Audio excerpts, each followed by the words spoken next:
the pitching problem, Joe, it's not getting any better. They're not going to be healthy for a couple more weeks. At what point do you just have to press the real button that is one of Nolan, McLean, or Brandon Sproat? And I don't think Sproat is in the conversation, even though he just had his best start in AAA recently. I mean, at some point, how many times, Joe, can you throw Paul Blackburn out on the mound and just hope for a different result? And by the way, Friday night against the Yankees, do you really think it's going to be different? Because I don't. Yeah, Connor, I'm going to be honest, and you know how I am with this stuff. I am patient. I am so patient that I annoy people. Makes you want to shake you sometimes. Yeah. I'm going to be honest, Connor. It lines up. And by the way, I just want this. I don't think the Mets are going to do this. I'm calling up Brandon Sproat to start on Paul Blackburn's spot. They line up on the exact same day. And yes, Sproat has had an up and down year at AAA Syracuse. He's coming off his best start. He's been much better of late. The issue here, and it's the same issue we'll talk about Nolan, McLean as well. They both kind of have this issue right now, a little more extreme on Sproat's side, but they both have some real platoon splits right now at the AAA level. Right-handed hitters are hitting 175 with the 546 OPS against Sproat with Syracuse. Lefties, 319 with a 909 OPS. That's devastating. Now that's 30 seconds after me saying I would call up Brandon Sproat to start against the Yankees on Friday night at Citi Field. I was really encouraged, and I know it's just one start, and I'm trying not to be too reactionary to it. His velocity was up almost an average of 2 miles an hour on his fastball.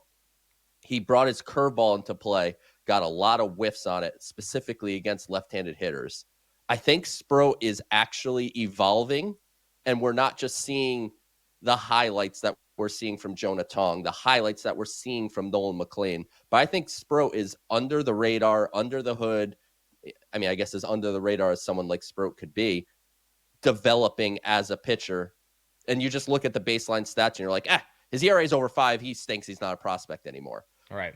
I would actually really consider it, giving him a shot just because the days line up. And to be honest with you, Paul Blackburn, I think the Mets right now, with the way their rotation is performing, Clay Holmes is kind of not limited to 5 innings, but he's going to be largely a 5-inning pitcher going forward. Frankie Montas had one really good start, one not good start, but you're looking at him as between a 5 and 6 inning pitcher. Blade Tidwell, I know a lot of people aren't happy with him, but that's a young pitcher that's going to get an opportunity here. How long is he going to go into games? I think having that traditional long man provides value. So if I were in charge, and it's probably better that I'm not, but if I were in charge, I would call it Brandon Sproat to start Friday against the Yankees. I would shift Paul Blackburn to the bullpen, have that traditional long guy that could give you 3-4 innings. And then when you look at Nolan McLean, I'm really confident he's going to have an impact on this team. I think it's going to be in the second half.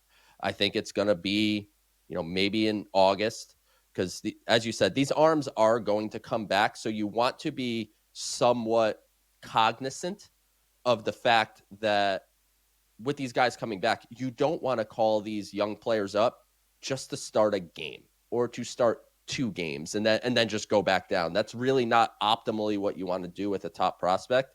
But Nolan McLean has been fantastic. He's allowed 2 runs or less in all but one of his starts with AAA. As I mentioned, the splits, so I'll bring those numbers for you.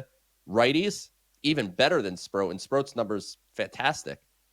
160 average, 452 OPS righties against McLean, which makes sense. He pumps in his fastball. He's got that sweeper, which is devastating to right-handed hitters. Lefties, they're not doing nearly as well as they are against Sproat, but hitting 242 with a 726 OPS. What he's working on right now is a curveball and a changeup. He needs to get something that gets lefties more consistently out. But Nolan McLean, no question in my mind, is going to make a real impact on the Mets.